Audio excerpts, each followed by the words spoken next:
get outside and have a cigarette. And it was really cold. And I left and I went to smoke.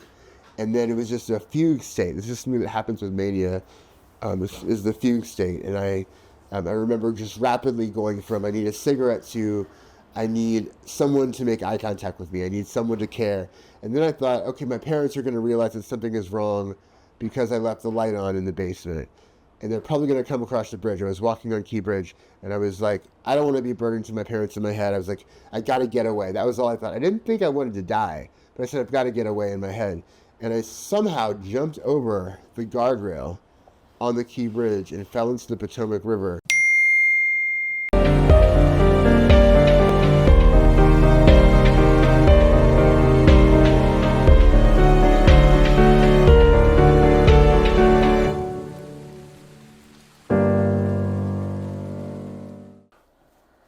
Okay, so where do you want me to start? What are the name of these shoes?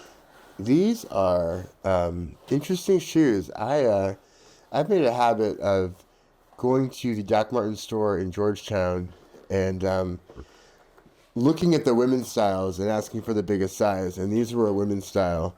I don't actually know the name of the shoe, but it's a nice heel, interesting strap. They're like Urban Commando diva boots, I guess, for lack of a better word. Are these your everyday shoe? These are one of my everyday shoes. I have a little shoe rotation that goes on in my life. Have a history of buying boots and shoes from Jean Fluvag when that store was in Georgetown. I have some sneakers I really care about, but I'm a big boot person. I have quite an array of boots in my life.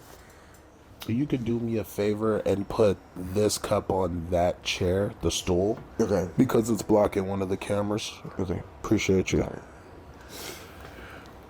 What do you expect from an everyday shoe? An everyday shoe needs to be comfortable, but still make a pop. I really value style, and I really value presenting myself as a creative, interesting person because I find that, you get into interesting, unexpected conversations. And, at one point I was playing with the folks at Fluvag in Georgetown saying, we were coming up with a street art campaign that never went anywhere because it had to go through their corporate office, but we were going to put up posters of these really weird, edgy Fluvag shoes. They were going to say, want more friends, wear more interesting shoes. Because, I was just joking about how many people I meet just by wearing them. I had this one pair of magenta pink, like, boots with a heel higher than that.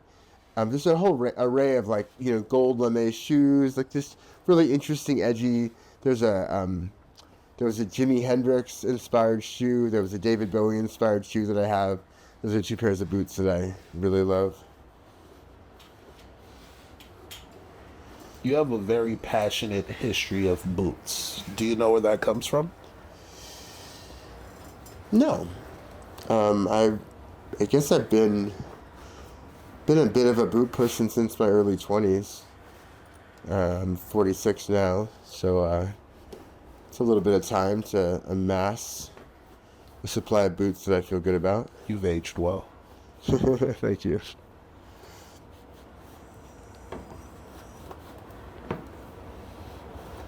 So let's talk about mental health emergencies. Yeah. Do you have a mental health emergency or crisis story? I have many mental health emergency and crisis stories. I'll tell you the first one. Okay. So I grew up in D.C. and I went to New York for college in my first attempt at grad school. And, sometime in the middle of the grad school era, I started to have what I now know are hypomanic episodes. What's a hypomanic? Hypomanic is an interesting term because a lot of people assume it means the opposite of what it means.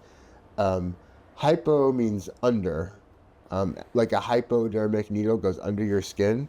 So a hypomanic episode is an episode of elevated energy that falls short of full-blown manic psychosis. So, I was having these, I just thought, I didn't know what was going on, but I would find myself only needing 4 hours of sleep, going for really long runs to different parts of Queens, spending money I didn't have, like just random stuff. And I didn't know much about it. And it's interesting that I didn't know much about it because each of my parents are the oldest of 4 kids, and manic depression runs on both sides of the family. So my mother's mother was diagnosed as bipolar and committed suicide before I was born. My father's sister is diagnosed as bipolar, and then I have around 4 or 5 cousins on my father's side who are diagnosed. None of my mom's sisters had kids, so all my cousins are from the white side of my family. So, there were all these little moments that, in retrospect, I go, that was hypomania. That's what that was. But it wasn't until I had my first full-blown florid manic episode that I had to really deal with it. So what happened was I had been kind of floating, and now, through layers of mania for a few weeks. I won't belabor you with all the details, but I remember there was one night in particular where I stayed up all night. I thought I felt this superhuman energy in my body and in my mind. I remember dancing and stretching in ways that I hadn't in years. I remember feeling superhuman, feeling incredible sense of spiritual power and importance. And I ended up in Central Park in Manhattan, imagining that I could travel through time, that I was like a primal hunter-gatherer. I wrote a poem about it on my website called Introspection. But I remember distinctly things that I'm sure weren't happening to other people. I remember I was listening to Jay-Z's Black album on my headphones while meditating and doing yoga in Central Park, and I remember hearing the music slow down. And I remember hearing it slow down as I slowed my breathing and as I stretched my back in certain ways. And that just flipped me into this, like, I can control the world and do anything I want mode. And then I remember all kinds of things that can't possibly have happened in the linear order that I remember them in my brain. But at some point, I remember getting arrested. I remember being handcuffed. And then I remember blacking out. And I remember blacking out, and a moment later, hearing the sound of a video cassette recorder rewinding in my head, like, ee! And then I woke up in the hospital. And that's my memory. Can't possibly be linearly what's transpired, but I woke up in this hospital, and I actually kind of remember some of the faces that I saw when I woke up. And I was in and out of consciousness for several hours. But yeah, so they didn't even bother to consider putting me on a psych ward. They just diagnosed me as a crack addict and sent me out onto the street. And in all fairness, I had done a little the night before, and that had become a little bit of a vice and a problem for me then. And it remained a problem for me it became a recurrent problem for many years. At this point, I've been clean for almost 5 years, but I was dabbling with substances to heighten or control moods for quite some time. But yeah, I ended up getting discharged without them even considering putting me on a psych ward. And friends had been waiting in the lobby of the emergency room. They didn't take me to them. I was out in the east side of Manhattan, and I had the presence of mind to run to Harlem, to the house of someone who I knew I had organized with. And I got there, and they called one of my friends. And eventually I got taken to my parents, and long story short, taken out of New York to get family support here in D.C. So that was the first florid manic episode, and that was 2004. So that was a little over 20 years ago at this point. What were the importance of the friends in your life then? Well, to be honest, that's a touchy subject because I'm no longer friends with anyone who was one of my friends at that point. Friends were friends from a political organization where our relationships were kind of contingent on our being co-conspirators in this particular political project. And, that incident that led me to be taken out of DC, that was 2004. I stayed in this particular group for a number of years after that. I continued to organize with them until 2010. But, when I felt like I was coming back into myself and getting back involved, some of them said I shouldn't be trusted, said I was just a manipulative addict. Some of them, that summer, I think I kind of cried every day for about the whole summer, because none of those people would call me or take my calls. And so it was actually really painful. Um, so, yeah, that was moment of crisis number one. That was the first big one. There's been I can't, if I were asked to put a number on the number of manic episodes, I couldn't at this point. But another one that was pretty huge happened in 2014, so 10 years ago. And it's really interesting that it's 20 years and 10 years, because I had a process when I realized it was the 10-year anniversary of what happened in 2014 in February, and I wrote a poem called Resurrection about the story. I was, let me reframe this. In recovery, we say that the end point of addiction, without recovery, the end point of addiction is either jails, institutions, or death. And what I learned was that death can come in many forms. And I flew into a manic frenzy in 2010 and 11. That's when I started publishing my poetry online. I wanted everyone to see my poetry. I wanted everyone to read my street art. And then I just crashed. And I crashed into a depression that was so protracted that it just felt normal. I didn't think I was depressed. I just thought I was interested in completely different things. So I spent about 5 years in which my main goal in life was to play spades on a computer. And I did it with an avid fervor. I would claim I was volunteering places, and I would just go to the library and plug in and play spades, and I would come home and I would just turn out and plug in and play spades. My brother and my sister by marriage had a son, and I didn't want to go to the hospital to see him. I was like, well, I'll see him in a couple of days for Christmas. He was born on December 23rd, 2013. So in 2014, I was working again. It took me a long time to find a job. In fact, being a server was the thing I did for the most time in my life. Now I'm a therapist, but I was working at a restaurant in Georgetown that still exists. It's still open. It's called Cafe Leopold. It's a Austrian restaurant in Katie's Alley, just south of M Street, kind of west of Wisconsin Avenue. And the night before this date, I don't remember what day in February it was at the moment. I'm sure I could reconstruct it, but I had a dream that night, and the dream was a terrifying dream. It was about work.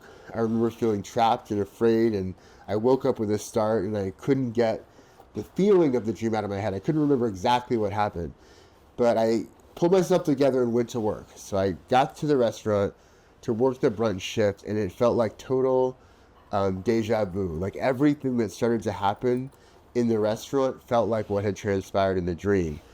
And at some point, I had the feeling that I was trapped, that I was going to get fired, something terrible was going to happen, and I thought I needed to get outside and have a cigarette. And it was really cold. And I left, and I went to smoke, and then it was just a fugue state. It's just something that happens with mania, is the fugue state. And I remember just rapidly going from I need a cigarette to I need someone to make eye contact with me. I need someone to care. And then I thought, okay, my parents are going to realize that something is wrong because I left the light on in the basement. And they're probably going to come across the bridge. I was walking on Key Bridge, and I was like, I don't want to be burdened to my parents in my head. I was like, I got to get away. That was all I thought. I didn't think I wanted to die, but I said, I've got to get away in my head. And I somehow jumped over the guardrail on the Key Bridge and fell into the Potomac River, and there was ice in the water. And I survived. And I remember jumping, and the next thing I remember is being pulled out of the water. So once again, like, my brain has kind of, in some way, reorganized events, its recollection of events, to protect me from some of the worst of what happened. Like, I don't remember sitting in cold water for, it had to be at least 15 minutes before someone saw that I had jumped and got out there. In fact, I was told later that it was people from my actual former high school's crew team that saw me fall and called the police. I've heard a bunch of things that have been confusing, and we've tried to find the guy who pulled me out of the water, but my family was never able to find him. But there was an article in the Washington Post about the suicide attempt, because it was newsworthy that someone jumped from Key Bridge into a frozen river and survived. My name was kept out of it. They protected my privacy. But, you know, that was the closest I've come to this condition killing me. Other times I've almost been killed by police. I've almost been by prison guards, all kinds of things. But that was the starkest mental health emergency. And it was time. It took a while after that for me to get back to where I could recover, because I eventually lost that job, and then was just kind of passively still faking my way through life. It wasn't until 2016 that I kind of came out of that. In the midst of the energy around the 2016 election and the Bernie Sanders campaign, I kind of got back engaged with organizing. After the first Trump victory in the presidential election, I basically devoted the next 4 years of my life to arts organizing, kind of getting visuals and street art and stuff made around various mobilizations in the Trump era. So in 2016, there was this big mobilization called Disrupt J20, which was designed to put cogs in the wheels of Trump's inauguration itself. And I was the arts organizer for that. And that was the process that really jolted me out of that depression and back into life. I just want you to see how cool this is for a second. It's a hell of an angle. Hands look great on camera. Yeah. Now, when you said surviving this condition, that's very interesting to me. Could you explain that to me in terms of how suicide and ideation is a condition? I meant surviving the condition of living on the manic depressive spectrum. Okay, but explain that if that's so. Yeah, I mean, I think that's fascinating. You know, I think that. Yeah, I've done a little writing about this. This gets into something that maybe we'll touch on a little bit later. But yeah, I'll go to this and come back. I mean, another pivotal moment in my story is one pivotal moment is getting clean. It was coming to the awareness that I couldn't keep dabbling with any meaningfully disorienting drug and stay stable. I mean, I take medication, I drink caffeine, I smoke cigarettes, but that's where I draw the line. And this story of how I got to realizing I needed to get clean is something I can definitely go into. But it was 2020, February 26, 2020 was my clean date. That's the first day. It was the first day that I hadn't used in quite some time, and it's the last day I used, and I hope it will remain the last day I use. But getting clean changed everything. It gave me an ability to have a self-awareness, and let me cut back on the extensive... You're good. Keep going. Cut back on the extensive array of medications that I was prescribed, because I wasn't messing with the neurochemistry of all of that with, multiple grams of cocaine going up my nose every several weeks. So recovery gave me tools to live with integrity and redirect my energy. And that was it was a few months after that I applied to graduate school in social work and decided that one thing I could do with all this lived experience with mental health and addiction was be a therapist. And that's what I am now. But a pivotal part of that process in recovery, there's something called sponsorship, and that's a relationship in which someone who is newer to recovery. I mean, we tend to encourage people to have sponsors throughout their lifespan of recovery, but in general, it begins often with someone who is relatively newer, asking someone with relatively more experience to support their journey and be their kind of go-to advisor, confidant in the process. And I was blessed with an amazing sponsor who I remember when I asked him to sponsor me, and I am amazed that he said yes, because I was in a state of I was mesmerized by a fire I was burning, and I thought I was conjuring all this magic, and I was imagining that I was controlling his mind. And somehow I asked him, would he sponsor me? He said yes. So he's still my sponsor to this day.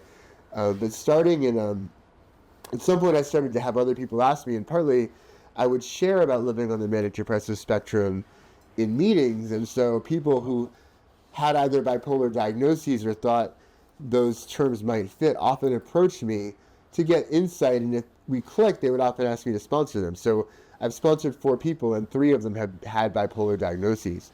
But the one I work with most closely is a guy named Tyler, and we're now doing a lot of writing together. And I guess about 8 months ago, he had his first manic episode, and I went to meet him and help stabilize him, and we talked and we did some grounding, and then I got manic that night. I had the energy surge for me, and what I did that night was write the beginning of a piece of writing I called Reframing the Spectrum. I also may publish it as a manual for Mania, but I was writing out what are the tools I use when channeling manic energy, short of needing the hospital. What do you do with that energy? So I wrote about the importance of cultivating the power to listen, slowly articulating, getting into your body, doing stretching, doing exercising. I wrote about the importance of surrendering control of your money. One of the things I do when I'm manic is I give my credit and debit cards to someone in my family who can hold them until I can trust myself with that much money again. I wrote about meditation and breathing. I wrote about using fire meditation, lots of tools. And so the term spectrum has been used around different mental health conditions in varying ways. People typically, when they say someone on the spectrum, they're referring to autism. And sometimes the term neurodivergent also envelops people who live with ADHD. The Diagnostic and Statistical Manual, the kind of Bible of psychiatry that governs diagnosis across the field, actually does talk about the schizophrenia spectrum. But then there are all these discrete things that are all called disorders. Manic depression is all categorized as bipolar type 1, bipolar type 2, other little words, cyclothymia. There's a lot of terms. It occurred to me that it's really a spectrum. That it's not just like it's not that you have it or you don't. There's kind of a continuum. I think the term bipolar is misleading because it suggests that you're either at one or the other of 2 poles. And actually it's way more complicated than that. There are mixed episodes where you have elements of mania and depression at the same time. And in retrospect, I'm pretty sure that's what happened for me in 2014 when I nearly died jumping off the bridge. But yeah, I was saying, so surviving the condition, when I say I survived the condition, I'm saying learning to live to the best of my ability with a very serious psychiatric diagnosis that, brings about death for lots of people, either by their own hand or through through interacting with the police, through some kind of an accident. So yeah, surviving the condition. And suicidality, it can be, people get suicidal with all kinds of diagnoses or non-diagnoses, and it's a tricky situation. There's actually a really interesting school of thought in the mental health field called the collaborative assessment to mitigate suicide, and it basically says that instead of asking people who are suicidal to sign contracts and say that they will do this before they do this or all these sorts of things, acknowledge that people do have the power to end their own lives, and it's always an option, but but what's the rush? Because you can die at any point. So before you attempt, let's look at the underlying causes and the emotional issues and the triggers and the trauma, and see if we can make any headway before you do it. And it was kind of a revolutionary approach because a lot of the field has been centered on, with suicidality, is centered on safety planning and contracts and getting people to commit to not acting on suicidal impulses because of the fear of consequences. And I think there's a lot of value in validating people's agency and saying, yes, you do have the ability to do that. We acknowledge that. But what's the rush? Really glad we had this conversation today. I mean, my own suicide attempt, it was really interesting. I got to the hospital and they did a bunch of tests. They put a brace on my neck because there was a small crack in my upper spine, my neck, but it wasn't anything serious, and I recovered from it. And while I was in the hospital, family visited, and that was completely expected. But the minister of my church growing up came and visited, and that was interesting. One childhood friend came and visited. But while I was there, I actually remembered my creative identity, and I stopped doing anything. I remember I was telling you that in 2010 I first published online. I got Manic, and I was like, I want people to read my poems. Poetry for me started out as a way of expressing things privately to a few close people. It became a way of journaling, and I got Manic, and I just wanted everyone to read it. So I started a blogspot website, bipolarrevolution.blogspot.com, and I just started posting in a frenzy. And when I got depressed in 2011, I just stopped writing. I stopped looking at it. I would get Manic, and I would start blogs and websites and Twitter handles that I later would realize I didn't really need. At one point I had like 4 blogs and like 20 Twitter handles. I can't even remember the passwords to some of them. But I didn't write for years. And while I was in the hospital, I remember writing in the journal that they gave me on the psychiatric ward at George Washington Hospital, which interestingly enough was the hospital where I was born. It had moved locations, but I was born in George Washington University Hospital, and when I almost died, I was taken there. And I remember writing in there about how I came up with the name Bipo. And then it had been my artist friend Cesar, who I got to know in 2008. He's still one of my best friends. We didn't talk for a while, but we became close again after 2016. And I wanted to come up with, I realized, to be a street artist, all you need is a paint marker. And I wanted to tag, and I wanted a name that would kind of boldly defy the societal stigmatization of being bipolar. So I wanted to write something relevant to that, but I also didn't want to just accept the full-blown medicalization of the condition. So instead of writing bipolar on walls, I wrote BIPO, B-Y-P-O, was my own riff on the term. And eventually I went through a really bad depression in 2011, I think, and came out of it, and a friend of mine said, you're a phoenix, you always need to be back. And it rang so true that I made that my poetic last name. So Bipo Phoenix has been my creative identity since 2011. But I have a website, there's a gap between 2011 and 2016 where literally nothing got put online.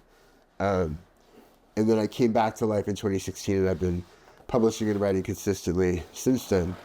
And, one of the biggest themes of my writing has been destigmatizing living on this spectrum, dealing with trauma in this spectrum, dealing with how addiction relates to it. So there's a lot that I published online, and I'm starting to publish some prose writing as well. So this forthcoming, there'll be a zine out soon in February, I believe, called A Manual for Mania, and another one on dealing with depression called Moonfellow's Action, where I also look at depression from that lens of saying it's not all pathology. Depression can help draw your attention to dynamics in your life that need to change. It can slow you down so you can edit and edit and reevaluate your life. I tell a lot of my clients that my approach to dealing with depression, what I recommend is doing two things at the same time: listening to depression and resisting it. So listening to it means trying to figure out what the depression is there to teach you and what about your life or the world you really want to change. Resisting it is the whole mood fellas action bit, like not waiting around until you feel better to start doing things differently, but doing things that you might do if you were depressed, and giving your psyche the space for your mood to catch up to those actions. So something as simple as going for a walk, better yet, hitting the gym and lifting,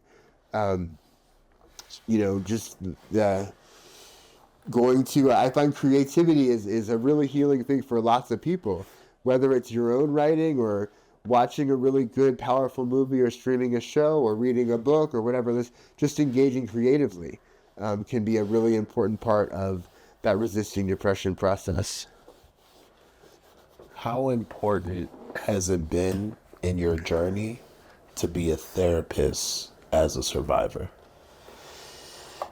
Well,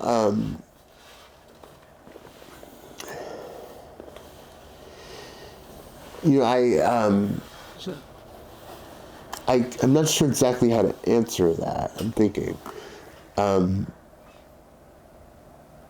Being a therapist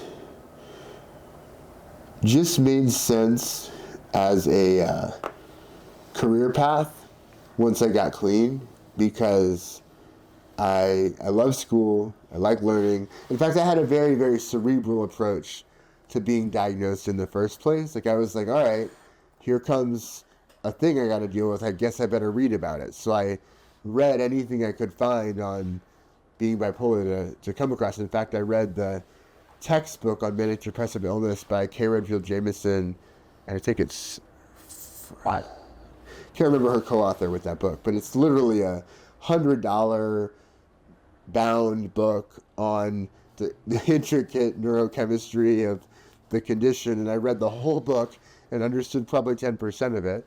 But I thought that's what I needed to do to be a informed consumer of services. So when I got clean in 2016, I was quickly trying to figure out, well, what do I do with my life? I was, at that point, I guess I was,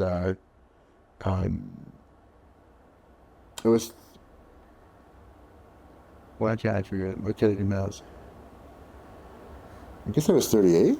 Doesn't make sense. No, I wasn't 2016, it was 2020. Yeah, I was 41, 42. And, I had a college degree and a previous stint in grad school, and I was just kind of thinking, well, what could I be good at? How could I leverage my lived experience? So, I applied to social work school. I went to Catholic University, which has one of the better programs in the area. My degree's on the wall right there. Oh, yeah, from Catholic? Yeah, Catholic University right there. Yeah. So, I don't know that this is the only thing I could be doing, but it's something that I do really love, and I find that figuring out how to do it with good boundaries is really challenging, but is really rewarding. Because it's like some of my clients, I tell some of my clients more about my story than I do others. Mm-hmm. All of the addicts, I tend to tell that I'm in recovery. Yeah. Because I think it gives people a sense of hope. Mm-hmm. And I've told a few clients about the bipolar piece, but I'm careful with it because I don't want clients to feel like their job is to support me. Yeah. And I also don't want anyone to start digging and Googling and asking me questions about every piece of my story. So I usually, I'll acknowledge having mental health issues. I'll tell some people know that I have received disability benefits, for example. But I rarely go into the specific diagnosis that I have. I think I've only done that one or two times with clients. Yeah. Yeah. Within your journey on the poetry side, how important has poetry been as an outlet for your experience? It's been phenomenally important.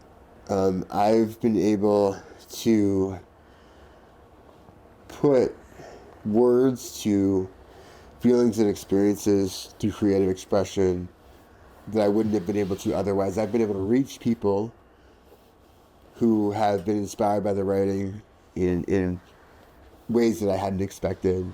And it has kept me sane. I have literally come out of depression a day after writing a poem about that depression. Like the moment I'm able to transmute the pain of depression into creativity and share it, very often is pretty close to when the depression itself ends. So it's helped me, and I believe it's helped other people. I've been able to share through a creative lens with the guys I sponsor kind of what my experience of this diagnosis has been. And I think it's been healing for them, and it's been healing for me. What does it mean to walk a day in your shoes? Well, I work in community mental health. So typically, I have to try to book clients from about 9 a.m. to 6 p.m. on a daily basis, Monday through Friday. And I have a certain number of virtual clients, but mostly I see people in person.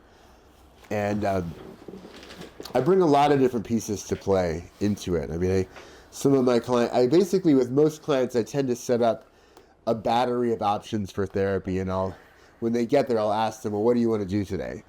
Do you want a guided meditation? Do you want to do some art? Do you want to talk about this or that issue?